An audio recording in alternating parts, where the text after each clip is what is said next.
Granny's podcast. This is what we're doing. This is again. Here we are. Again. This is it. Creepy stories in the basement, crawling under the pool table, Almost. terrorizing our little cousins. So how was your day? Yeah, this is the podcast. Wait, I'm going to tell people what the podcast. This is the podcast about, whatever we feel like talking about on the day that we decide to record. And we love the nostalgia and family and reconnecting and bringing everybody into our quirky stories. And here we are. So wherever it takes us. Oh, I love your shirt. Look at mine. Yeah. Life is Kate. I don't know how wide this camera goes, but life is rad. Or bad. There you go. Well, the other day mine was like no filter. Life is Brad. Yeah, that's Brad. What it is. Who the hell's Brad? How was your day? My day was my day. Your day? Today is usually a harder day, but it's my dad's birthday. Mm-hmm. And we drove to the city to go to his favorite restaurant that we went to for Father's Day, like I think a year and a bit before he passed away. But anyhow, it doesn't really matter. So my brother, my sister, her husband, and myself, we all went, but it's on the northeast side of the city. And it's like a 35-minute drive. We hit a bunch of construction. It took us an hour to get there. And of course, we went a different way in because we were just talking. And then we left and missed our exits because we were talking. My brother and myself on our way home. So it took even longer to get home. It was just, I suffer from that too. Drive and talk and you can't find where you're going. No. I think that's pretty universal. Yeah. But it was good. It was a good day. It wasn't bad. Nice. My day was meetings. I finally got out of this chair and had to go for a walk and get outside because it was good. It was lots of good things, but just like bang, bang, bang. So, and we're getting ready to move. And so I feel a little anxious that I haven't done any of that stuff. Probably should have some sort of like yard sale or something this weekend, get rid of a bunch of stuff. But it's tough. Don't know. I always feel unprepared when we move. We've moved I'm so tired of moving. I know. Yeah, us too. I mean, this is the But we're first moving time. into a van, so we can't bring anything. We have to either store it or get rid of it. So well, we've lived in this house the longest. And we did live in our holiday trailer for 2 summers because we were homeless. And I was pregnant one time with one of our kids. It was great. Gosh. Yeah, we bounced around to basements for a while there when we were young family, in between either building house. Like we were very fortunate that Trevor's dad was a home builder. So he helped us out, by getting us started in that way. But there was a lot of transition time where we had to live in their basement or, in between things.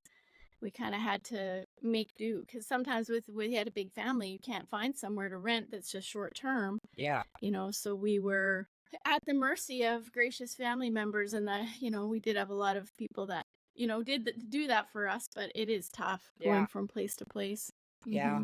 Yeah, it's not fun. So today we kind of wanted to shift it up a bit. And we don't know really what order these are going to be released in, but we thought the last few recordings, we've been, talking about some of the things we really want to talk about, but we did always have the plan of keeping variety. And so today we're going to maybe go into something a little bit different around the paranormal stuff. I mean, I was thinking today, Ricki, about how, this is called Granny's Basement Podcast, but when the 80s was like full of scary movies for us anyways, and like paranormal stuff was like satanic stuff was all very like people were very afraid and there was so much. It was not at all to diminish or minimize the realness of some of that, but I remember it being extremely like we were terrified of it. Like, and it was drilled into us that it was really dangerous, really bad, and it was very polarized, right? It was all good or all evil. There was no sort of in between. And I think you and I've talked a little bit before about my interest in the difference between religion and spiritualism, and sort of what spiritual practices there were before Christianity, or before sort of colonization like that. Mm-hmm. More so before Christianity, because that was all, spurred from that. But it's really led me down kind of the rabbit trail in some cases of wanting to understand more about it. But some of those, I'm quite fascinated with paranormal stories, things like that now. Not from a place of fear or even danger, but of just curiosity. And I definitely know there's people in our family, because it was the way we were raised, that feel like that in itself is dangerous to even talk about it, or the idea of being interested in it would be looked at negatively. Absolutely. But what do you think about that in your own, like, how was your granny with all that? She was, obviously raised by my granny. Yeah. So well, religion just played a huge part in our lives, and that's what I remember most. She never really told me specifically, but obviously, like, if your friends pull out a Ouija board, you better leave, like, don't be around that. I think, like, she didn't really say much to me about it. I think it was just known. Like, it was just just a part of life. Yeah. Like, you just knew not to do that because we were in a religious environment, and we were taught already that that sort of stuff was just don't mess around with that. So, but And I remember being so fearful, and I know I talk about it on another episode, so I'm not sure if I'm repeating myself or not, but being so fearful as a kid around, like all of I remember being at a birthday party and they were going to watch The Exorcist, and I'm like, absolutely not, and made my dad come get me. Yeah. And, had very definite, rules for myself around that kind of safety. But I think as I got older, and I don't know, you start to realize that maybe it's not as black and white as you think it is. Yeah. And then I got even older and started to realize that the business of religion wasn't really aligning with me at all. Yeah. And I wasn't willing to participate anymore in something that I felt was really harmful. And it started me on a bit of a path about trying to learn, spiritualism or understand it in a different way. But then that also makes you think that a lot of what is called paranormal activity, or what is called a demonic, or what is called evil, is really shaped by the people who called it that, which was the church. Yeah. Right. Absolutely. And it was meant to make people afraid. The more afraid you are, the smaller the boxes, the more control people have.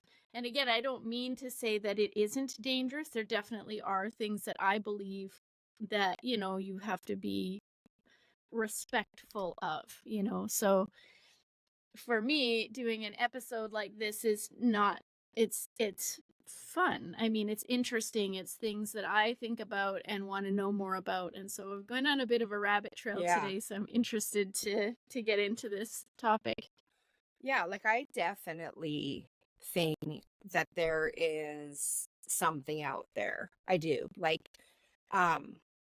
just working at the retirement home, I can honestly say that, like, I've had multiple experiences, where I knew I wasn't alone. I knew that there was something going on. And I think in a place like that, it's to be expected because people live and pass away there, right? And I can remember one time we have this huge dining area. And in the dining area, there's no fans. And in fact, on the first floor, it's stagnant air. And we have this very nice lady who would decorate the lights and have, like, things hanging from them. And she had done paper flowers, and they never moved, ever, because there's no airflow. Like, they just hung there, didn't do anything. And one night, my back was just killing me. So I go into the dining room and I lay on the bench, and I'm laying there, and right beside me, one of the flowers starts spinning, and it's the only one, just one. It starts spinning, and not slowly, like it's going a pretty, not rapid, but it's spinning. And I was like, what is happening here? I don't want to move, because if I move, they're going to see me. They're going to know I'm here.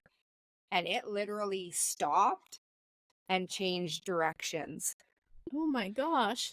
And then I was like, yeah, obviously my back's fine. I'm I just gonna go back can to where the sprint TV right is. out of here. Yeah. Oh my But it was goodness. just, it gave me the weirdest feeling. And then it didn't move Oh, anymore after that. And I had been laying there for a long time when it started. So it's not like it was my wind that fired this up. But it was you weren't like creepy. you weren't running around that No. dining room like a Tasmanian Yeah. devil Yeah. No, no. creating airflow. Yeah. Do I look You like were I run anywhere? you were there with a bad back Yeah. and being like, absolutely not. What Yeah. is happening right now? I just thought Oh my and it gave gosh. me the weirdest feeling too. Like I imagine it would just creep you out. yeah. I know one time, because I worked in the middle of the night and I was there by myself, and I'd have to set up for breakfast. And so sometimes I'd have to go and fill up like the cookies and the muffins. And one night I took the lid off of the cookies and I set it down, and I went into the cooler to grab another bucket, and I came back out and the lid had moved. And I had goosebumps because I knew where I had put it, because I put it somewhere very intentionally. And I stood there and I had goosebumps, and I was like, don't move. Just stay there. Don't move. And I quickly did that, and then I left. Because I was like, I'm not hanging Oh out here. man. Yeah. It's uh, I have a story I want to tell you, but yeah, I'll tell it to you. So, honestly, not a lot has ever really happened to me that I would consider paranormal or even all that creepy. But I mean, I have been involved in like with First Nation ceremony. I've been and though there's I wouldn't call it creepy at all, but certainly eye-opening in terms of the differences between those practices and protocols and ceremony is just so it's treated so much different as well as anything else. So there definitely would be things that I've experienced there that I don't share because not mine to share, Yeah. but definitely it was interesting to see the difference. But one thing that I remember being in Ontario and Trev and we had taken, I think, our two youngest kids, and they were not young; they were teenagers, Yeah. and we had gone out to a very small town, in a very old town in Ontario, and we were just for fun house hunting. I don't think we were like planning to buy anything right then, but we had heard of this house that was a heritage home, and it would need anybody who bought that home would need to agree to restore it to the way it was supposed to be. That would be the arrangement, right, with the town or with the municipality. So we go to this house, and it's a big wooden house, and it's brown, like it's not painted, it's all like old boards almost, and it had a really big yard, and the yard was surrounded by trees and sort of a hedge. It had been maintained in that somebody mowed the grass, but Yeah. it wasn't maintained, No. right? And but it looks like an old manor house, which is quite unusual in, you know, it certainly is unusual in Western Canada and Eastern Canada or Ontario. It's not as unusual. You see these kind of older, big, but imagine the big 2-story with the, windows that look like eyes the in the bay front with porch, oh yeah, okay. Yeah, With and the so you kind of porch? go up, yeah, it's not a covered porch. I don't think it had a covered porch, but it was certainly a bigger home. And you go around the side to get in, and you're, kind of through the overgrown arbor Yeah. that kind of needs a bit of work. Everything's rickety, Yeah. right? Like think about it that way. Everything's Yeah. a little rickety. And you go around to the side, and there's a almost like a side like an L shape, like a side building. It's attached, and it's got kind of rickety windows, and some of them are kind of broken. And it turns out it was an indoor-outdoor kitchen, right? So that would have been used when it was super hot for people to, sort of do some of they would have had a big garden, and so that Yeah. would have been the That, place they would have like, prepared. And entertained or just to not cook? so much entertained, it was functional, like it would have been for them to bring all the garden stuff in and clean it and cook Okay. in big vats of, things, rather than going into the main house and getting it all hot and, whatever. And then you go into the main house, and this is not restored. Like, this has peeling Oh, wallpaper that's kind of hanging down from yeah. 100 years ago. And I wish I would have taken pictures at the time, because it was very, like, old, yellowing, but the patterns on the wallpaper were very, like, I don't know. They had to have been from the early 1900s, right? Yeah. It was so old. It didn't even look like maybe the 50s. It looked older than that. And the rooms were quite bare, there wasn't furniture in there, except in the main living room there was a piano, and an Oh, old piano, and it was not like a grand piano, and it certainly had not been like some of the keys were visibly broken, but it was a piano. It's probably just yeah. too heavy to move out of there, right? And if I remember correctly, maybe there was some old, like, a little bit of old furniture, like a Yeah. really old couch, somewhere where we could have filmed this podcast. Oh, yes. And No, thank you. there was a lonely, because Trevor pointed this out right away, a lonely, isolated light bulb that hung over that piano. And it was creepy as hell, Yeah. honestly, just the whole thing. So me and my daughter, because this house is for sale, Yeah. and me and my daughter are like, yes, 1,000 times yes, we want this house. We want to restore this house. My husband and son are kind of hanging back a little. They're not saying that much. So we see a staircase. Like there's a staircase going up to the second floor. Absolutely, we're going to check out the second floor. No. Even What? just the wallpaper, the windows, everything was so interesting. The rickety doors, like the big, to go between rooms was like the big open space with the big mold crown Oh, moldings yeah. around it, carved. It was really cool. And there were some pictures on the wall that were just kind of old. And we go upstairs, and my son comes up, and we're kind of poking around, and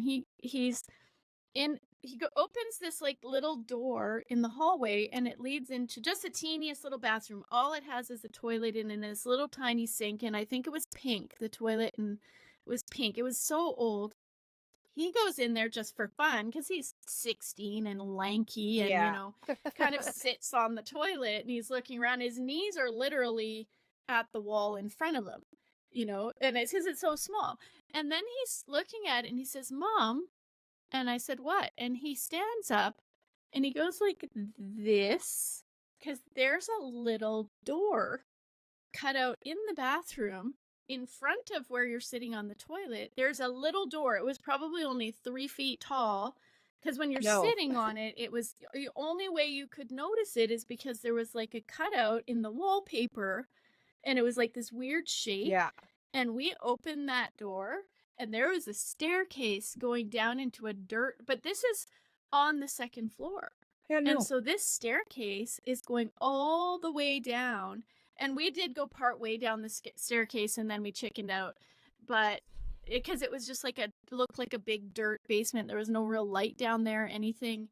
But why on earth would they need a door that's where in they that sent their bathroom? guests, and they'd be like, "Don't use the bathroom," and then it would never be seen again because they pull them I in don't that think door. they could even open the door when you're sitting there, because it would have like bumped into your knees. Maybe it opened the other way. I don't remember. I'd have to ask my son about that. But as we go down so this is now like we've creeped ourselves out, Oh, right? yeah. So we go downstairs, and all we can imagine is we were starting to laugh, me and my daughter, about staying the night there. Like, could we camp in the backyard? Could we stay the night? My husband is like, there is no way on God's green earth we're staying in this house. All we could imagine was that piano starting to play, that little light bulb swaying around. Yeah. So we just creeped ourselves out, but it was a very cool house. Yeah. No, thank you. No. Yeah. No. I don't do well with that. Drop my microphone right in my lap. Oh, no. Just give me a second. Sorry about that. Yeah, years and years. I mean, years ago, we didn't even have kids yet.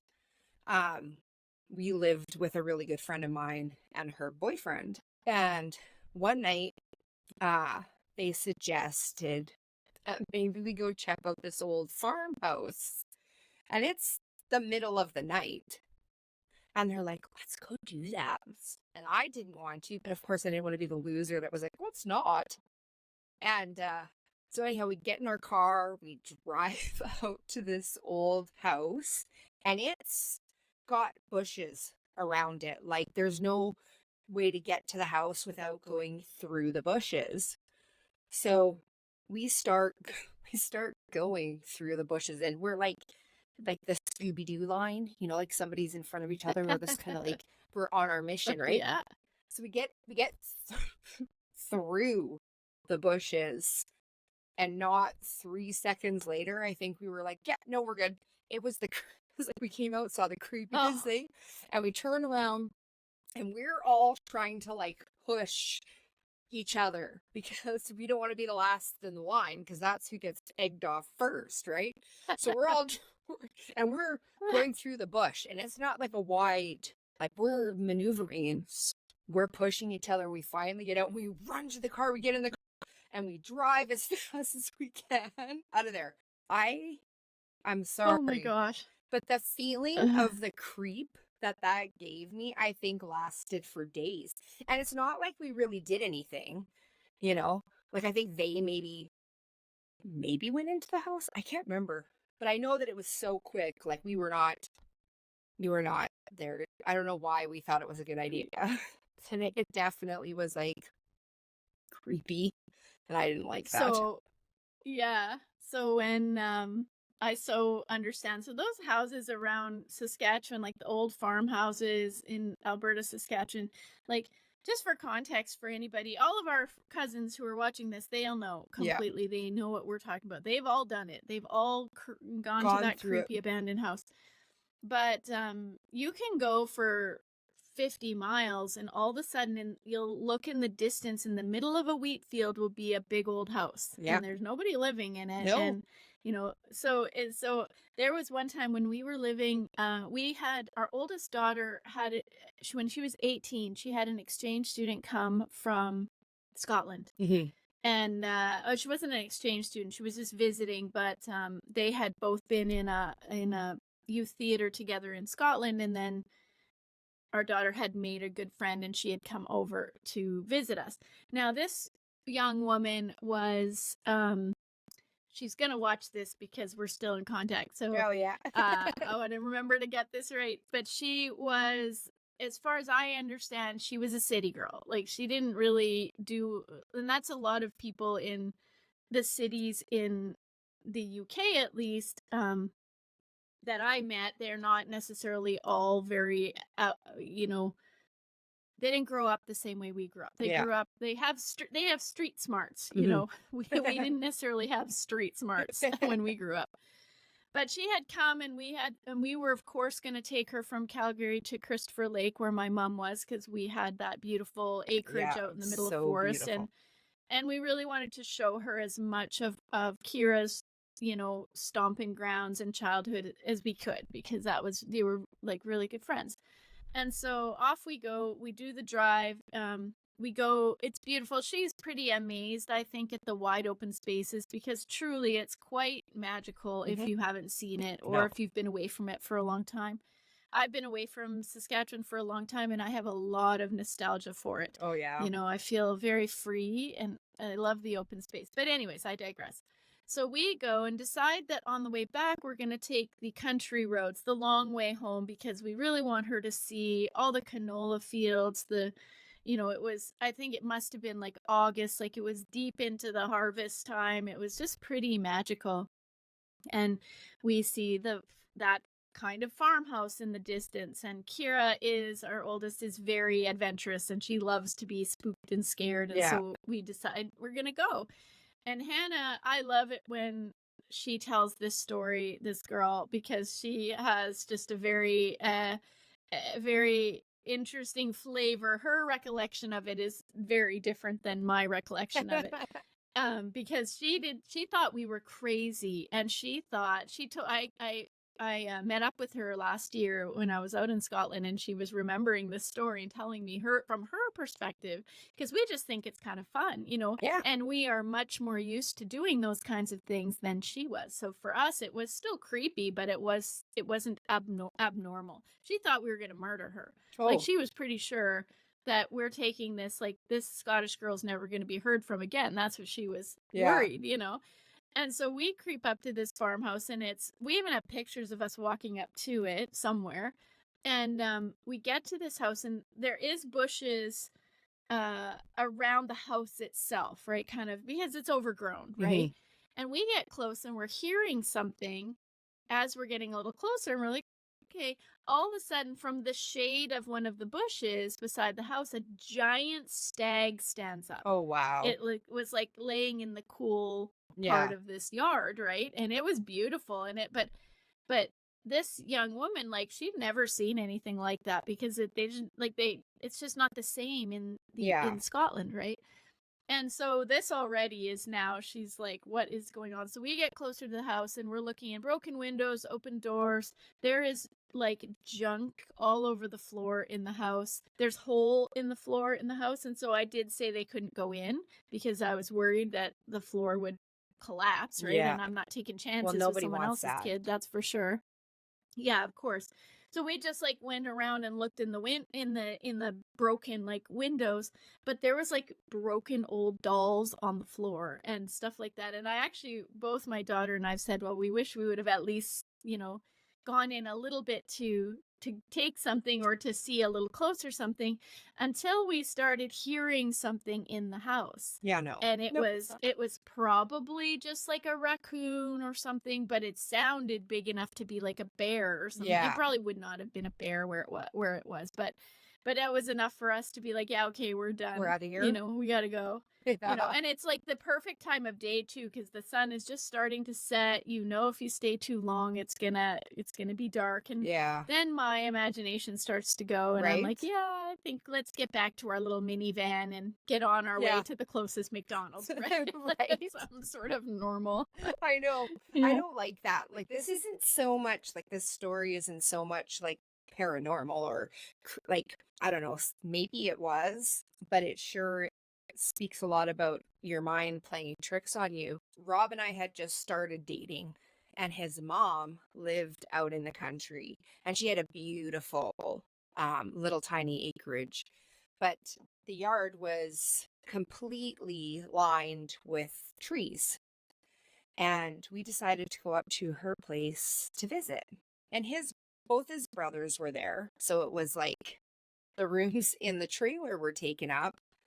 So she decides to pull out the tent trailer, and we're going to sleep in it. So it's the middle of the night, and we go get ready for bed, and we crawl into bed, and we're laying there, and I'm snuggled into the middle, because I don't like tent trailers, because they're not secure, okay? Like, anybody can get in. But we're laying there, and all of a sudden we hear this, like, across the back of the canvas. And I said to Rob, I'm like, was that you? And he's like, no, I was going to ask if that was you. And I was like, don't be playing around here. Okay? Because like, This is not the this time. is not the time. Like, it's either a murderer or a murderer. Okay? So like, we're not doing this. And we totally started creeping ourselves out. And so we were like, okay, let's hurry up and just run back in, and we'll just sleep on the couch. And I was like, okay, that's fine. So we run back we get in there, and his mom has this huge window, and when you look out it's just black, like you can't see anything. So anyhow, we got ready to just sleep on the couch. Well, I couldn't sleep all night, because I was like, the murderer is outside staring in at me and is waiting for me to fall asleep. And so I slid in between the couch and the coffee table, and that's where I slept. But I didn't sleep because I was like, oh my gosh, maybe Rob's the murderer. And then I was like, I could hear his brother's watch going off, and I was like, you fell I right think into he's his dead. trap. Nobody knows. I'm the only one. I was so creeped out. It was ridiculous. But that's just your mind, like, getting all nuts on you. I know. But we can be set up to believe that stuff. So back to before we moved to Ontario, we did a road trip with our good friends, and this is when one of our kids was just a baby, so we took him with us, and we did a road trip with two of our good friends from Saskatchewan to Ontario, and her mom coincidentally lived in the same town that this other house that we saw was in. But years later is when we went to that house. But we were staying at her house, and it's a big old beautiful house in this very old town in Ontario. And we hadn't really ever, because most things that we'd ever lived in are modern or modern old, right? So not like a house that's 100 years old. No. And like a big kind of, and her house was old. And again, it was that big heavy wood. It was, beautifully decorated, but very old. The mirrors are kind of warped and, you know. And we're sitting in the dining room, and I don't know who says this. I don't see anything, but somebody says something, and the mom says, yeah, that's the little girl who lives here. And I said, what little girl lives here? And she just very calmly explained that there's a little girl, a ghost, that lives in that house, and they see her every once in a while, or she'll move things or whatever. Well, I'm not emotionally prepared for any of this at all. And so I already jumped at my shadow for most of my life, right? It's been taking a lot of therapy and mental work to get past some of that. Yes. At this point, I had not started any of that, and I have a new baby, and I'm just like, everybody else is acting like this is normal, and I'm like, this is not normal. No, it is not. My not. granny says this is demonic, and I should probably go get a hotel. But I'm too poor for that, so I have to stay. So they put Trevor and I up in this like attic room, of course. Perfect. And we get into this room. There's like tiny little windows. It's already dark because it's late, and there's twin beds on opposite sides of the room. So it's like you feel like you're in a freaking gymnasium. Yeah. And now I have to sleep by myself over on the other. So we go to bed. It's pitch dark in there. It's pitch dark. And there's no way I'm leaving the door open a crack or something just to get like, I'm not getting out of, like, there is no way on God's green earth I'm even going to the bathroom in that house in the middle of the night. Like, I will wet the bed. Exactly. Like, doesn't matter. So I'm laying there, and all I can think is, if I close my eyes and open them, this little girl's going to be standing right in front of me. And all I said was, Trevor, and all he said was, come here. And I raced over to his bed. We cram in this little one-person bed with two people. I don't know if he was doing that for my sake or for his, but either way. It was so his. So terrifying. He was like, I need you. So he was like, I'll protect you, but really I'm shitting my pants. I'm so scared. Totally. Oh my gosh. Yeah, it's weird. Yeah. It's weird how, like, your mind, like, it was kind of like I was watching this TikTok of a lady who was, like, washing her face, right? And she's, like, trying to hurry up as fast as she can because she's got soap on her eyes because she knows as soon as she opens it, there's somebody going to be there. And it's like, you do that, even in, like, in the shower or whatever, you're showering, you get soap in your eye, and you're like, holy there's somebody in here, they're staring at me, I can't, like, why is that a thing? Can't go. Yeah. I think because when you're kids and your imagination runs away with you, and you live in almost like a family culture where things just don't get talked about. Yeah. Because there was just like these black and white rules, and then your mind was left to make meaning of all the rest of it in whatever way it could. But there was no talking about, you don't have to worry about these things. You don't have to be afraid. You are protected. Like, whatever the language is that could help a young kid not, have an imagination that runs away with them. Those things were really not said. No, in fact, they weren't. I know in very specific circumstances, adults around us would go above and beyond to make sure we were afraid, right? Absolutely. Just to freak us out, jump scares, whatever. Yeah. And again, on another episode, we talked about, my mom playing horror movies for all the older cousins, and I would be freaking out in my bedroom because I'd be so scared, because all you hear is the music, and you're making up your own mind about what's happening.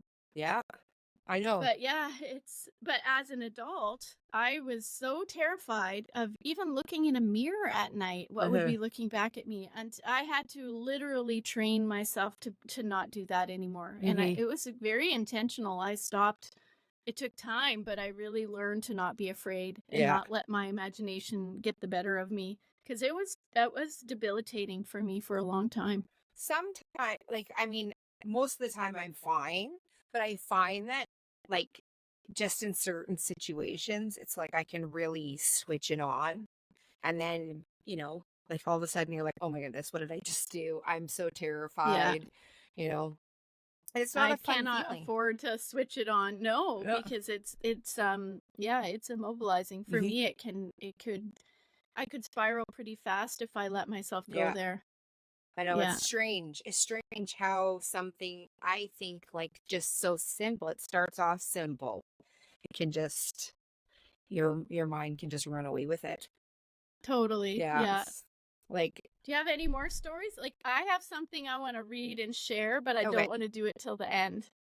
Um, So like a lot of my stories really do pertain to like the retirement home because I spent so much time yeah. there alone in the dark because I would turn the lights off because, I live in a small I live in a small town, but I felt when I was working alone at night that like every murderer and robber was like, panning the building, like trying to get me because I was alone. And I would turn the lights out only to give myself an advantage, you know? But it really did maybe bring some of that creepiness out because there were often Yeah. times like I could see like out of the corner of my eye, like somebody move and there was like nobody down there. And then I would stare for a really long time, like, stop doing that because you're scaring me and I'm by myself, right? But a lot of it, I felt that it wasn't my mind playing tricks on me. Like there was literally stuff happening, I could hear Mhm. people jingling the cutlery and I'd come out and like nobody would be there. Or I would hear so like we have like a juice machine and it would click on at night. But there were times when I would walk by it and it would all of a sudden go like just out of the blue. Wow. And I would be like, Oh my gosh. right? Like nobody likes that. And I'd be like, what do I do? I don't want to move. I don't want to go anywhere. Somebody's, doing that. Or every time I would go into the bathroom, the air freshener would go shh, like, and it would never do it. It's not a motion one. It's on a time, but it would seem like every time it Mm. go shh, just to scare me. You know, I yeah, that place was probably the creepiest place I've ever worked. Yeah. And it wasn't even like it's that old. It's only like 20 years old. It's not like it's some ancient building, but it's Yeah, I worked in a retirement community home as well, but I don't remember. I think either things like that just didn't happen to me or I didn't notice them. Mhm. Maybe I had such blinders on for all the reasons, that I Yeah. just but I have many a story from that retirement home. And it's like, just even funny stories that it would happen. And it was like, you know, it I probably could have written a book specifically about that place because there you was just probably some, still can. I probably could. There's just some really strange stuff that goes on there, you know? Oh, yes.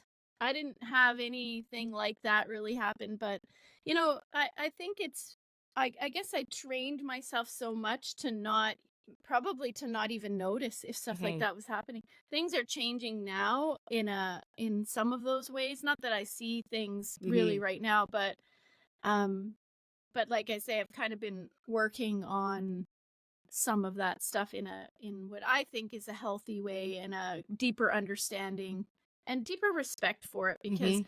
when you're kids and you're just kind of growing up, it's kind of fun to be scared and that like I said that polarizing um It was not fun. well, maybe not at the time and maybe not now, but Yeah. I mean, I'm not gonna lie. I hate being scared and I hate people scaring me, but I can see the fun in it, But I'm not a super fan. yeah, I'm pretty careful. Yeah. I'm a throat But puncher. I'm a throat puncher. You scare me and I'm like, I'm like, I will hurt you. Like I gave Rob, he scared me one time and I gave him a Charlie horse in his leg and his arm. Because I was like I'm like, don't do that. Nobody likes that. You know? Yeah, you're going to be hurt. I'm Yeah. not above Yeah. murdering you. No. Yeah, don't do it. Yeah. No. So, are you ready for my I story? am.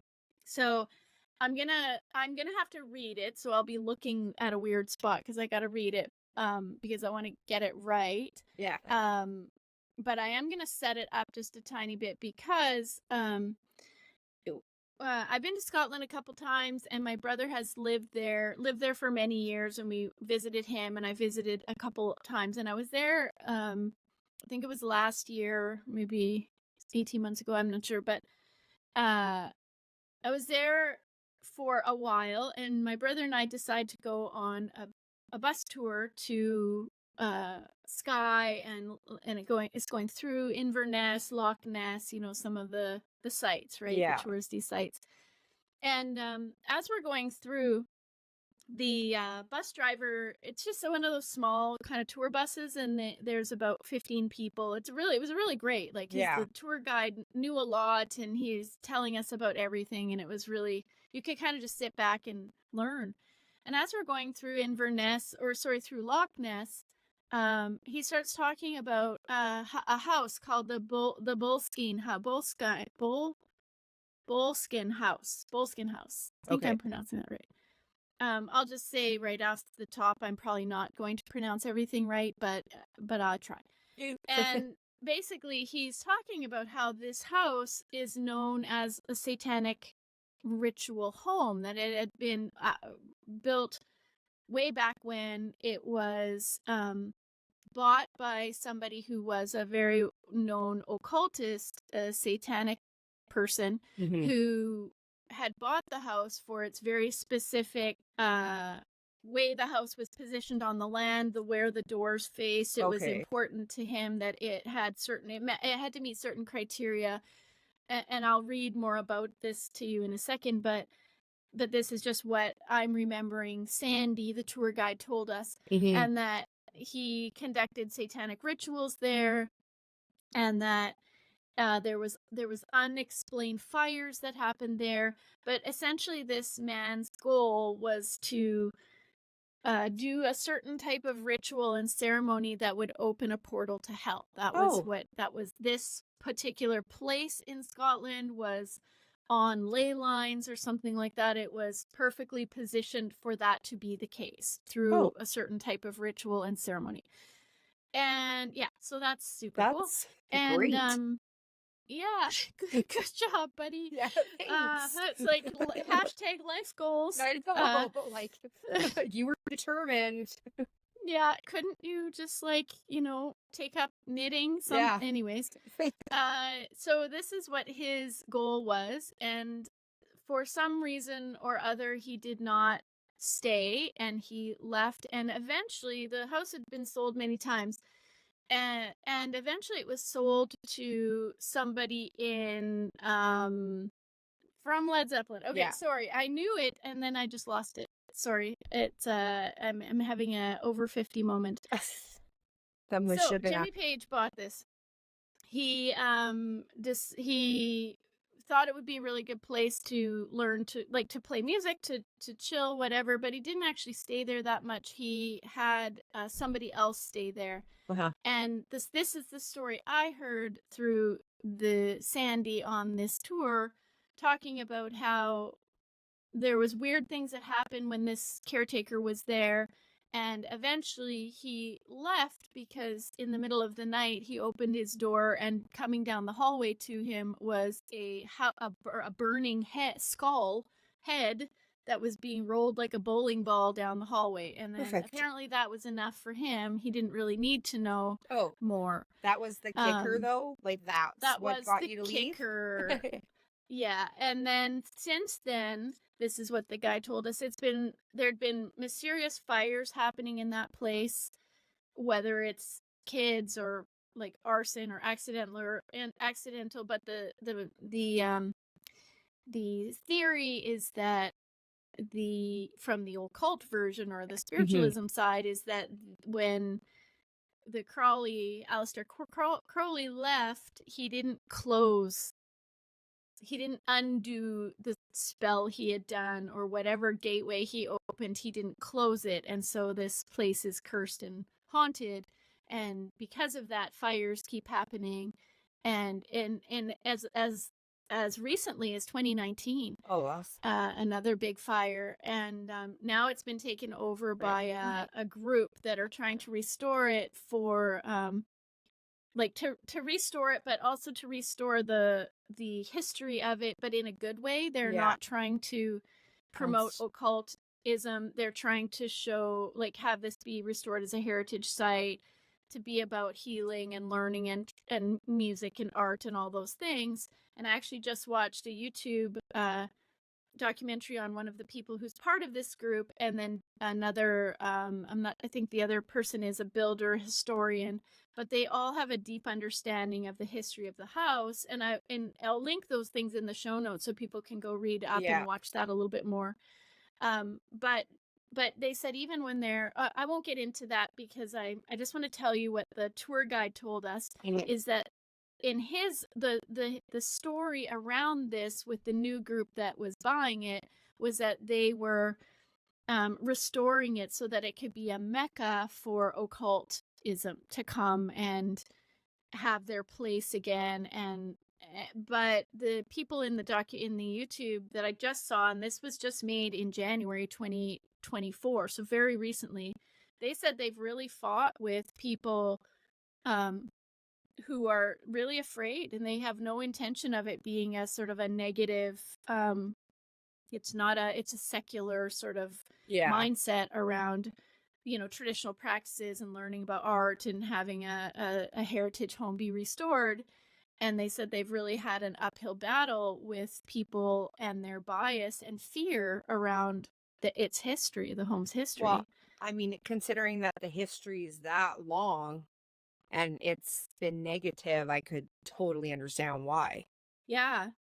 So I'm going to read just what I've learned about it, and it really is literally just from Wikipedia. So thank you, Wikipedia, for this. But I'm going to link a PDF to this article or this Wikipedia page, as well as the YouTube video that I watched. And I didn't do a deep dive into this, so I know there's movies made about this. There's a lot more information, but I thought it'd be interesting, especially since I'm going back to Scotland in this area in a couple months. So maybe, you never know, maybe I'll get an invite. Maybe this podcast will pop off and I'll get an invite. We'll see. Yeah, maybe. So, or no. The Boleskine House is 21 miles. That is 34 kilometers for us Canadians and everybody in the UK.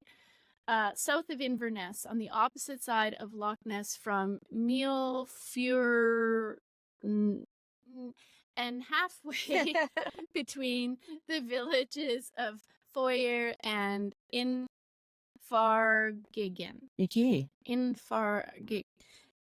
Beautiful Gaelic name, I think. The area has a history of strange happenings long before Aleister Crowley moved in. The parish of Boleskine was formed in the 13th century. A Kirk graveyard was built in the parish around this time. A succession of ministers ran Boleskine parish and would travel the area on horseback or on foot in all weather conditions.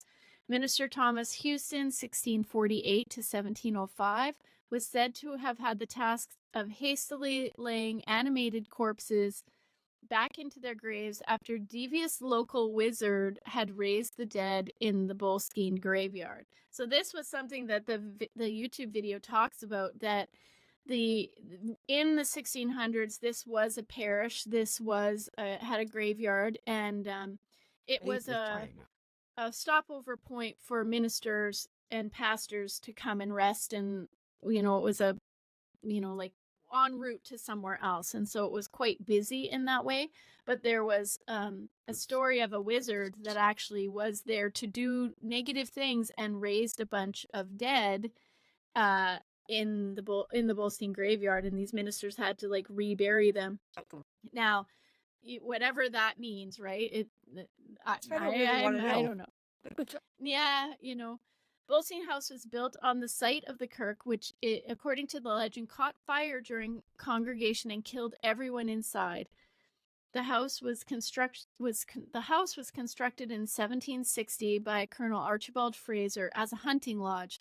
Colonel Archibald Fraser apparently chose the site specifically to irritate Simon Fraser of Lovat in retribution for his support of the Hanoverian side of the Jacobite Rising in 1745, as Lord Lovat's land surrounded the site of Boleskine. So anybody who watches Outlander would probably know the name Simon Fraser of Lovat. Okay.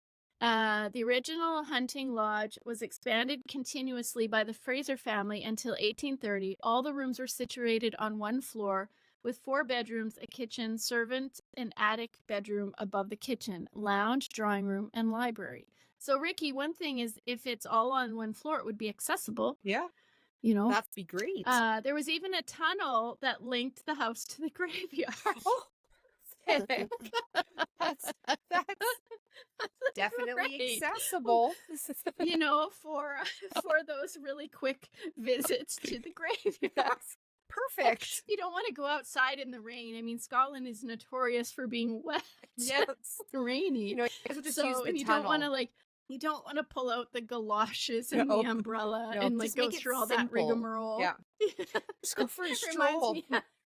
Reminds me of the creepy door in the bathroom of the old house. Maybe that's where that door went, was to their own That's right, to their own graveyard. Yeah.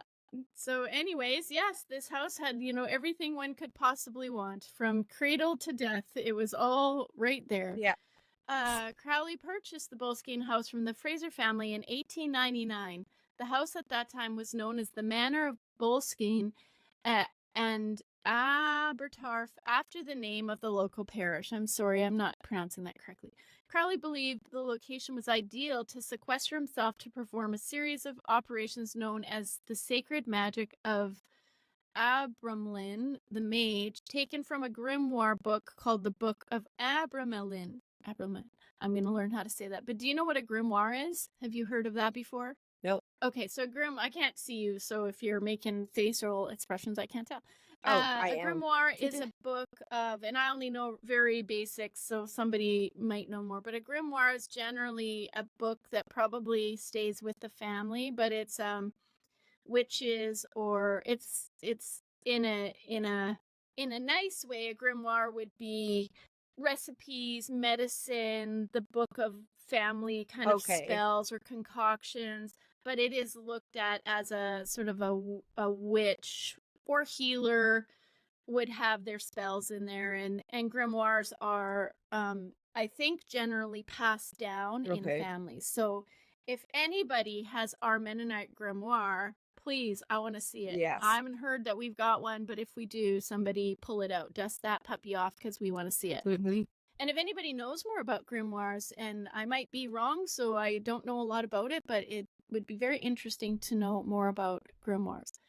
But anyways, according to Crowley, in his book of Confessions of Aleister Crowley, in order to perform the operations, the first essential is the house in a more or less secluded situation. There should be a door opening to the north from the room of which you make your oratory. Outside the door, you construct a terrace covered with fine river sand. This ends in a lodge where the spirits may congregate.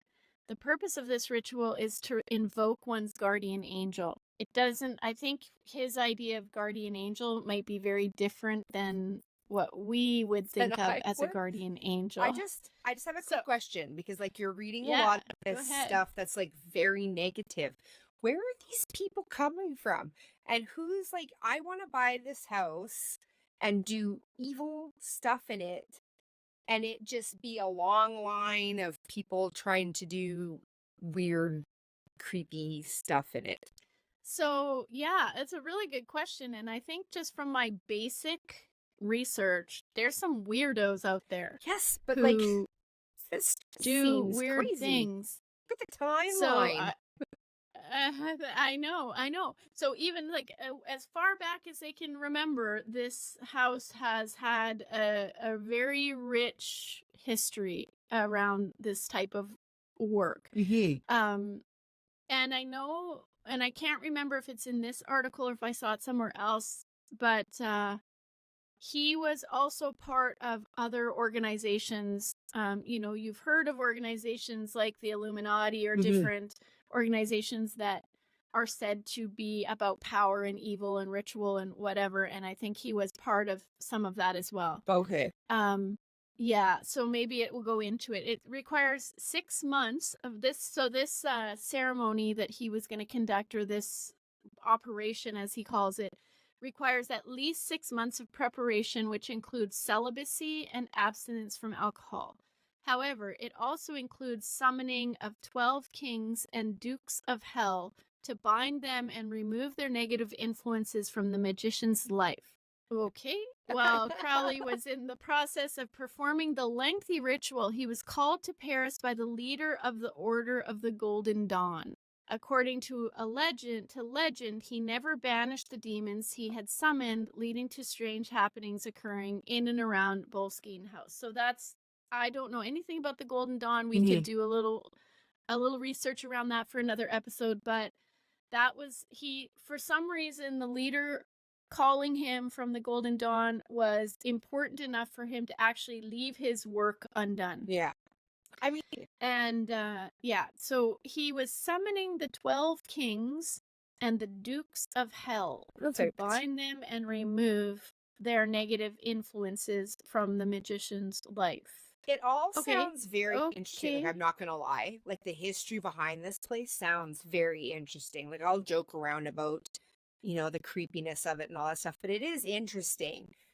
But I just don't understand why so many people over hundreds of years have had sort of the same idea with this place. It just... Power.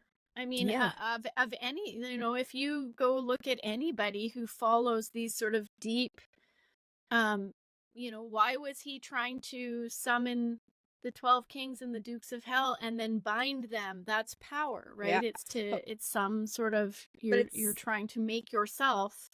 But it's weird that the first guy was there and the second guy was there. Like there was no other houses that they could do these things into. And if there was, why weren't they in them? Like, were other people doing it? Like, it just seems like there's so many people who are doing weird things.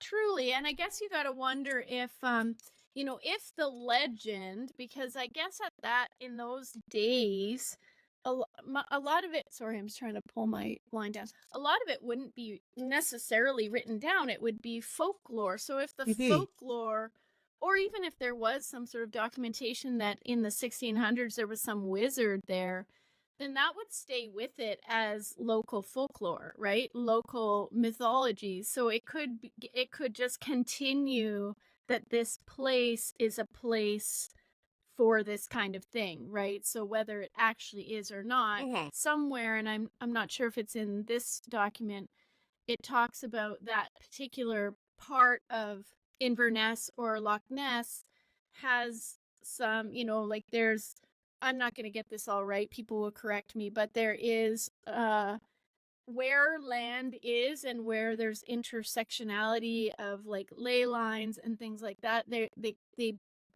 some people believe that there's sort of energy lines that cross, and in those places they're extra powerful, right? So that's where they would do ceremony, or that's where they would do, and that's in all cultures. They have that, like there's an understanding of that. I don't understand it very deeply, just sort of a little bit, but it must have been that place sort of had that that had some of those qualities, right? So they were going to that place for a reason, and it didn't hurt that way back when it already had the history of having kind of evil things being done there, or magical things. And isn't it interesting that I have my Be Magical cup today?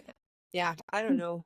I don't know if it's a place that I'd want to go hang out at, especially now, even though they're trying to do something positive with it. I don't know. With that much history. And it does make you think, it does make you think if there's more to the reason why those types of things are attracted to that place beyond just the folklore and the history, right? You got to wonder. And that's something I just don't really know. But I'll read a little more here to see what else. So he'd been drawn back to Paris by the leader of the Golden Dawn, and according to legend, he never banished the demons that he summoned, leading to strange things happening in and around Boleskine House. Crowley became infamous for stories of conducting black magic and various other rituals while residing in the house. One of his pseudonyms was Lord Boleskine. His lodge keeper, Hugh Gillis, suffered a number of personal tragedies, including the loss of 2 children. Crowley himself claimed that his experiments with black magic simply got out of hand. So even he himself admitted that it went too far. Whatever that means, whatever too far means, I'm not sure. Crowley described the house as a low, long building.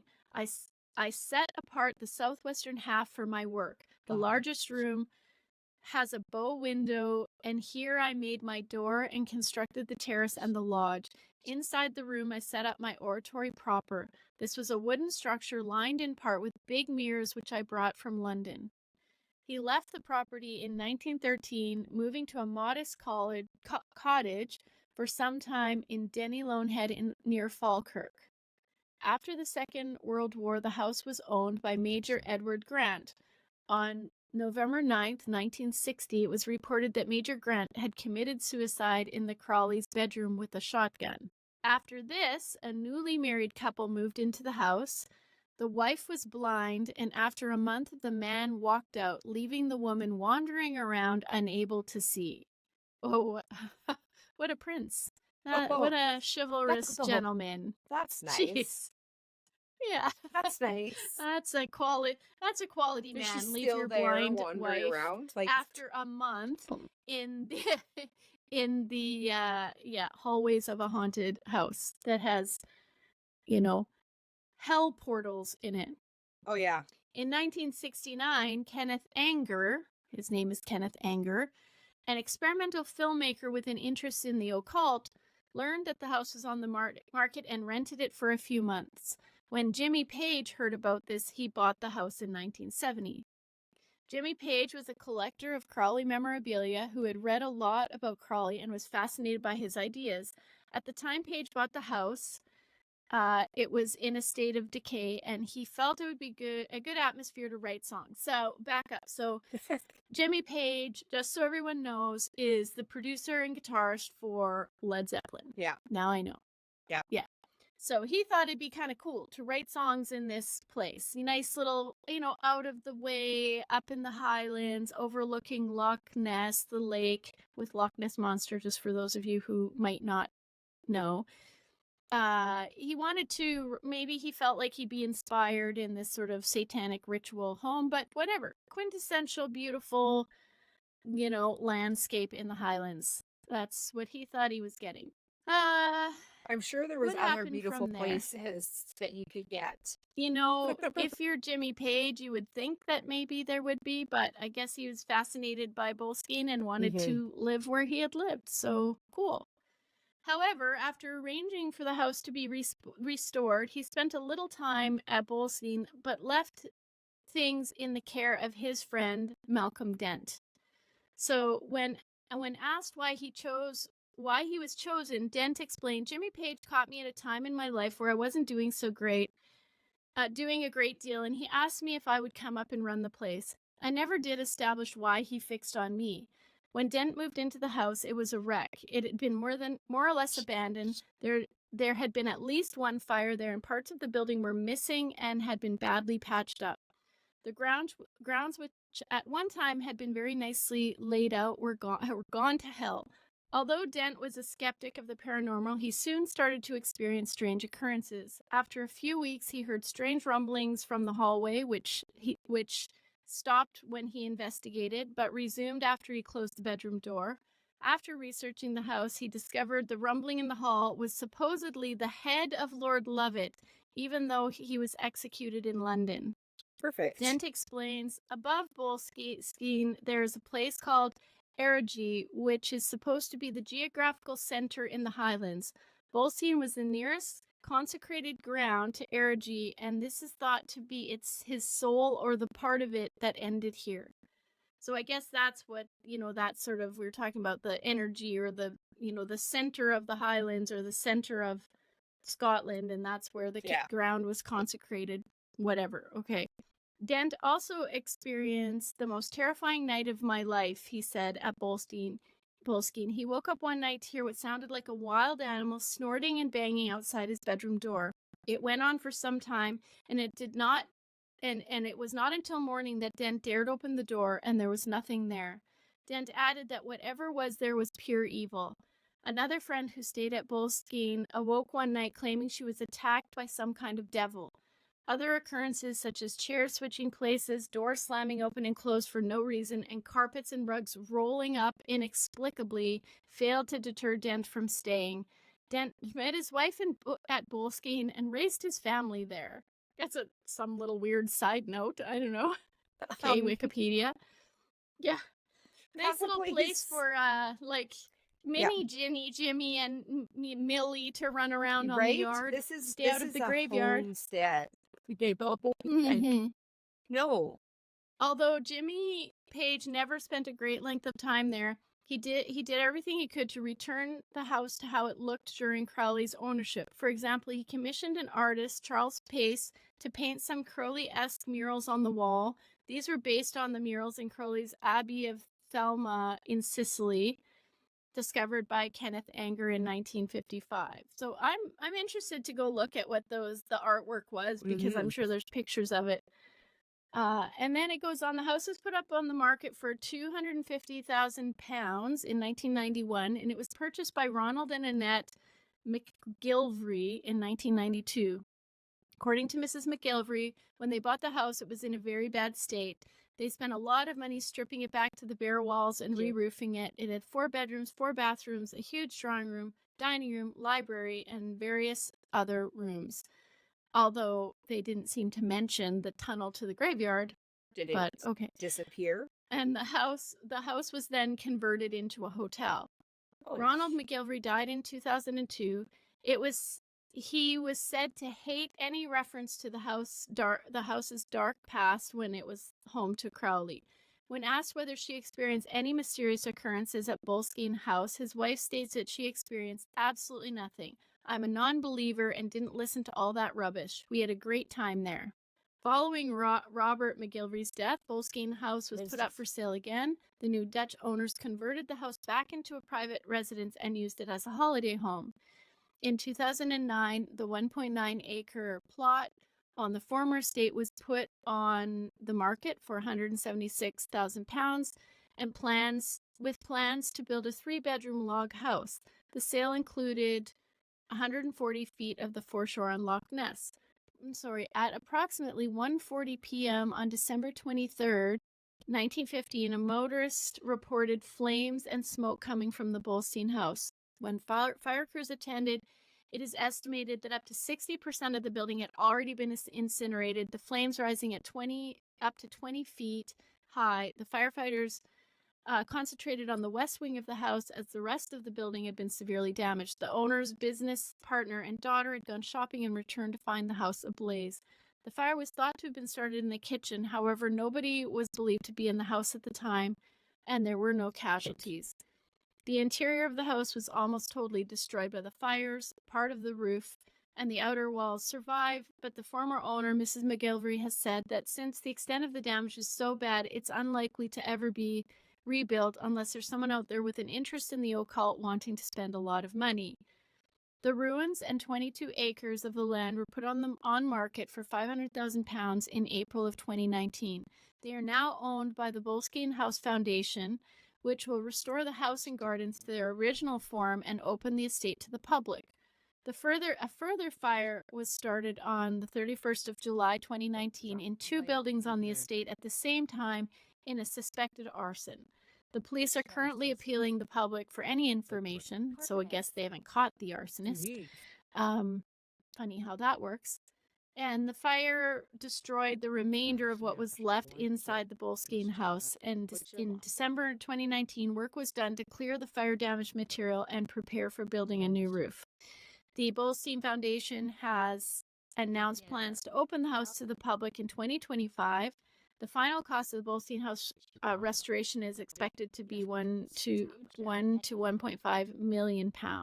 And it goes on to just describe a few more places where you can see, find interesting information. But that is the Boleskine House and the interesting things that go on there or went on there. But I think it's interesting that after fire, arson or not, whatever, everything that remained of Crowley's house is gone. Well, it's just even weird the too, though. Like, parts that were restored. yeah, but like, just for so many similarities to happen throughout the years too. Like, it's the same sort of situation. I don't know if we converted it into a hotel. I wouldn't have stayed. Yeah, I think I'd love to go see it. I probably would love to go see it, but I don't know if I want to stay there. No, You know, I think checking it I out don't know. at noon, is fine with a group of like When 35. you have lots of time to do fun things before you have to go to sleep. Yes. Yeah. Go check it out Oh and then my leave. gosh. Like, we're good. I don't need to experience anything at all. Not even a little bit. We're good. So you're not going on a ghost tour to New Orleans with me, or If it's at noon, yeah. Might take us a while to get everywhere, but at least we're safe. we'll just do one thing at a time. Yep. 35 other people, because Yeah. Nope. Nice tour guide. No, I don't. Well, I find it very interesting. I don't know what I think about a lot of that stuff. I certainly have come to a place in my life where I believe things like that happen. Yeah. And people will go to great lengths to, whether it's harmful or not, to find what they consider power, So I enjoy hearing about it and watching stuff on TV, but that's about as much involvement as I would like. Like, I would never be a ghost hunter or, stay in an abandoned asylum for any amount of time. It's not interesting that way to me. But yeah, tell me about it. Read me a story. We're good. That works. Well, we can do that if people like it. We can find great stories. Yep. When I was 17, because I was in grade 12. Our band, at school, did a trip to Ottawa, and Ottawa has the oldest jail maybe in Canada, but a very old jail, and they'd converted it to a youth hostel, so you could go and we stayed in it. Yeah. And they had story like the last man hanged in Canada was hung there, and so they tell you all about this, and then you stay. And of course, we all have our rooms, and they're in jail cells. Like, our rooms are in jail cells, and you're not supposed to go up to the top floor. And of course, we're all going up to the top floor. I'm sure they tell you that just to creep you out, but they know that you're gonna.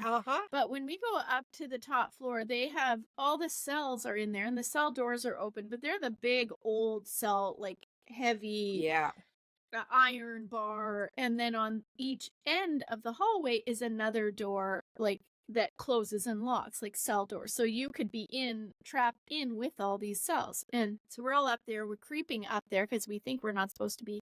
You go up there, and the only lights they have are these blue lights that are kind of just casting this very creepy glow. And I swear that some of the doors moved and creaked, and I'm sure it's all set up to be scary like that. But or it just happens. Creepy. Or it just happens because that just happens.